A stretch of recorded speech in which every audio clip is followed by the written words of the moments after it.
The Raptors denied Gregg Popovich his 1,000th win last night as they beat the Spurs 87-82.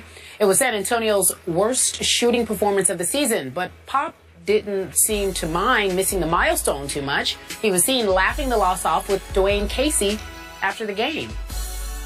There you have it. Good old buddies. Skip, do you have a problem with that? Do I have a problem? Stephen A., I still haven't gotten over it. I had a huge problem with it. I am a Spurs fan, but I'm going to be an objective Spurs fan here. I don't like it when Coach Pop reacts that way after his Spurs had just blown a 3-point lead in the last 2 minutes of that game. They stunk it up down the stretch. They got outscored by Toronto 10-2 because they threw the ball away and they offensive fouled. And it was just the usual litany of un-Spurs-like errors down the stretch that led to them losing their 8th late close game prior to the All-Star break this year. It's just hard to watch because they're developing a habit of losing late close games. And I'm wondering, since this was the first game of the rodeo road trip, the annual rodeo road trip, in which they usually come together and take off, this was potentially Pop's 1,000th victory. I thought there would be some urgency last night to win this game and to start to take off. And instead, he shared a big belly laugh with Dwayne Casey as they walked off the floor. I'm assuming because Dwayne Casey sort of out-chess mastered him on the last play when Tim Duncan threw an inbounds from side out of bounds. And they tried to leak out Ginobili to the backside the way they beat Golden State in a playoff game 2 years ago. And Dwayne Casey was all over it. Ha, ha, ha. Where is the sense of urgency? And I know Gregg Popovich could not care less what I say on TV about him, but I'm just saying, at what point is he going to get mad about this instead of get happy about this? I've just seen enough. This team is sleepwalking through the first half of the year so far, and if this keeps up, it's going to get slowly but surely uglier. As a Spurs fan, specifically about you being a Spurs fan, you're one of the biggest brats I've ever seen in my life. You are unbelievable. This is a 4-time champion. This man is as fiery as they get, and when it's time, it's time. Wait a minute. Well, he's an ogre during the timeout interviews, Zip it. right? I'm talking because here's the deal.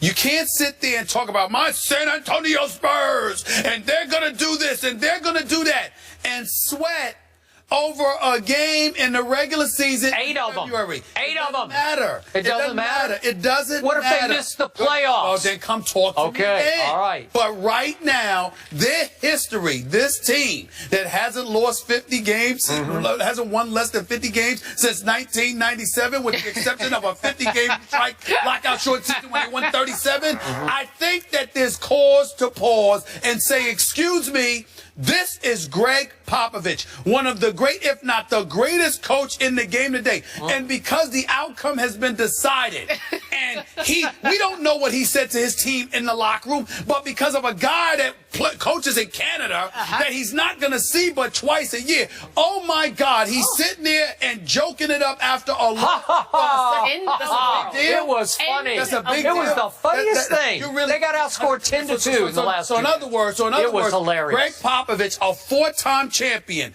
a perennial contender, is supposed to sit there and act the way you want him to act. Exactly. I know. Yeah. Time to go. Yeah, what? They're in 7th place right now. Here come the Pelicans. We've heard it all. Here come the Thunder. We've heard it all. Yeah. Tomorrow, Hall of Such a Famer brat. Magic Johnson will be on the show. Absolutely. Please join us.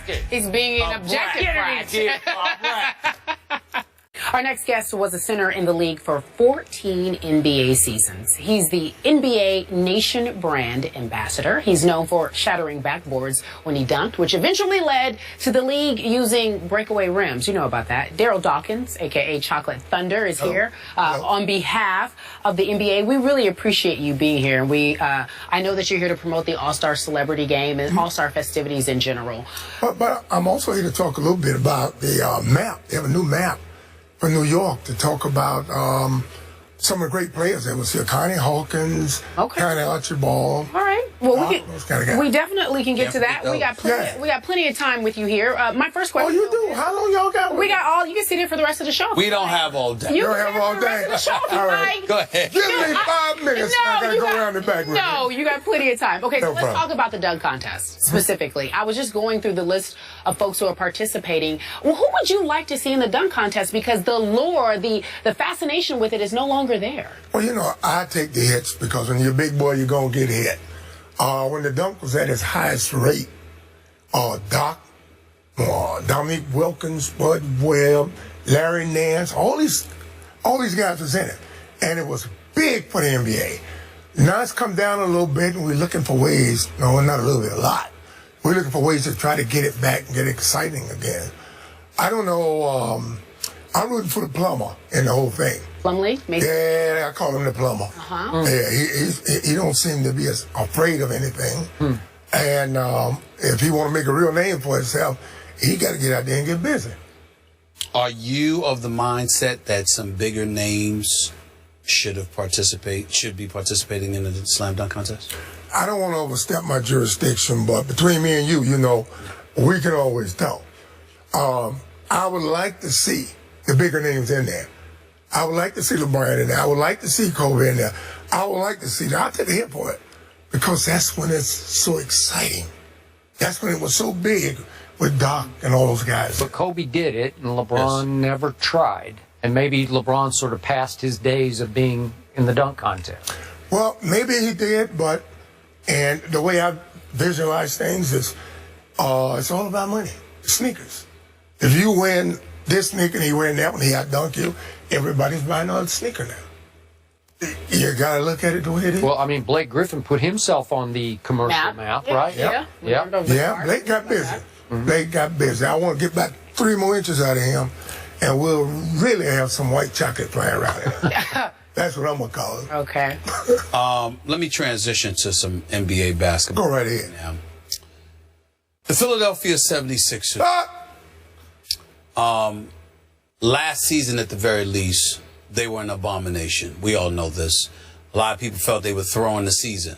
This year, even though they've only won 12 games thus far, you see the effort. You see them clearly trying, and I don't think they can be accused of that right now. Okay. There's been an accumulation of young talent, but I want to know, how are you feeling about the direction that the Philadelphia 76ers have clearly taken over the last couple of years, or year and a half? If I was to go old school, I would say as long as we beat this team or that team, the rivalry teams, like we had a rivalry with New York, we had one with Boston. As long as we can beat those teams sometime, I feel good about it. I know they're working hard because they wouldn't be winning at all. Philadelphia is too big a city to have bad basketball history.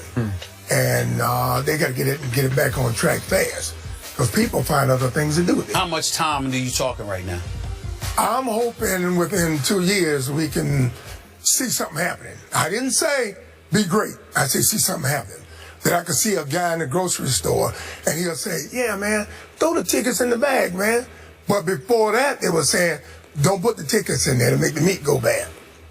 That's what I'm looking for.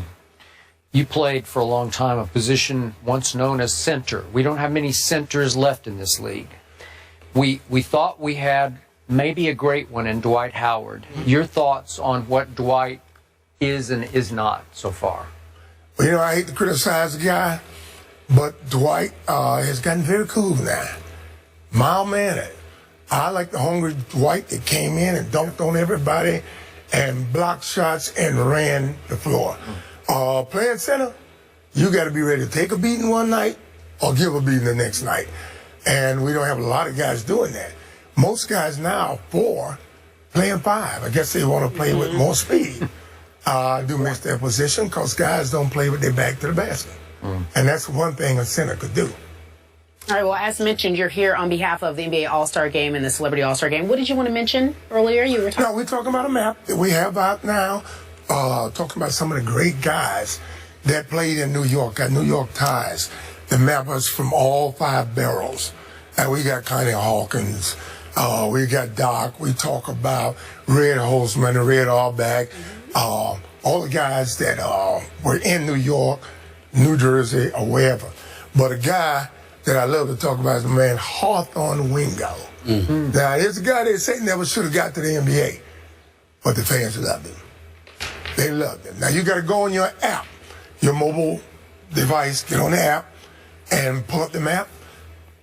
Over 140 pictures people ain't seen yet. Mm-hmm. And talking about some of the great things that happened in this city. All right. Thank you so much for joining us, Daryl Dawkins. It was a pleasure to have you. Enjoy your time on campus. Hopefully you can get back home without any snow problems. Home? Where's that? I don't know, wherever that could be. Gotta go home today? Yeah, I think so. Coming up next, folks, we're staying with New York theme. Knicks owner James Dolan sent a strong email response to a longtime fan turned critic. He told him, root for that other New York City team because we don't want you. Why in the world would he say that? We discuss it after the break. We'll be right back in just a few moments.